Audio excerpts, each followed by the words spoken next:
इतवार का दिन तो कराची में शदीद गर्म रहा। शहर के चंद इलाकों में ही बारिश हुई, बाकी इलाके ड्राई रह गए। शहरी मायूस हैं कि बारिश हमारे इलाकों में क्यों नहीं होती। खासतौर पर साहिल समंदर के करीब रहने वाले शहरी बारिश से महरूम रह जाते हैं। लेकिन अब एक अच्छी खबर है, पीर का दिन शुरू हो गया है। पीर के दिन क्या हालात हो सकते हैं, मौसम कैसा रहेगा, जब आप सुबह सो के उठे होंगे या फिर फजर की नमाज अदा कर रहे होंगे उस वक्त कैसा मौसम हो सकता है, बहुत इंपॉर्टेंट अपडेट है। और कराची में जो गर्मी है, हब्स है और हवा में नमी का तनासुब बहुत ज़्यादा है, हवा बंद है, ये सूरत हाल कब तक रह सकती है बरकरार, सब कुछ बताऊंगा इस शॉर्ट अपडेट में। मेरा नाम है आदिल अजीज़ खानज़ादा और आप देख रहे हैं न्यूज़ 24/7 उर्दू की शॉर्ट अपडेट। इस चैनल को भी सब्सक्राइब कर लें ताकि आपको इस तरह की अपडेट्स इस चैनल पर मिलती रहें। शुरू करते हैं और बताएंगे आपको कि एक सर्कुलेशन जो काफ़ी दिनों से अरेबियन सी में मौजूद है, उसके असरात के बायस हमने देखा कि कराची में शदीद गर्मी है। चाहे 10 मुहर्रम का दिन हो या उसके बाद के दिन, कराची में गर्मी बढ़ती जा रही है। इतवार के दिन भी यही सूरत हाल देखने को मिली। शहर के चंद इलाकों में गरज चमक के बादल तो बने, बारिश भी हुई,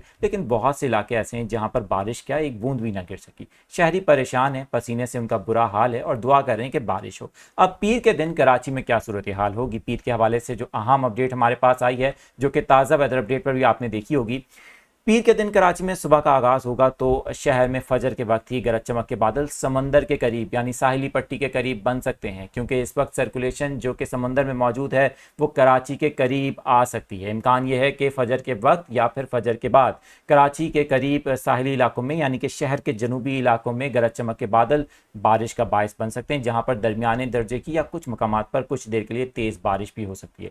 इस तमाम एक्टिविटी को हम मॉनिटर करते रहेंगे। वहीं पर कराची में जो गर्मी की कैफियत है ये पीर के रोज़ बरकरार तो रह सकती है, वहीं पर पीर को दोपहर के वक्त में खासतौर पे 12 बजे के बाद शहर में समुद्री हवाएं कुछ हद तक बहाल होने का भी इम्कान है। वहीं पर आपको ये भी बता दें कि आने वाले दिनों में एक बार फिर खलीज बंगाल से आने वाले एक सिस्टम की वजह से कराची में दोबारा बारिशों का इम्कान भी जाहिर किया जा रहा है। वहीं पर समुद्री हवा दोबारा बंद भी हो सकती है। इस हवाले से मजीद अपडेट्स आपको इस चैनल पर भी और हमारे मौसम के डेडिकेटेड चैनल ताज़ा वेदर अपडेट पर भी दी जाएंगी, तो दोनों चैनल्स को सब्सक्राइब करके इस तरह की मालूमात हासिल करते रहें।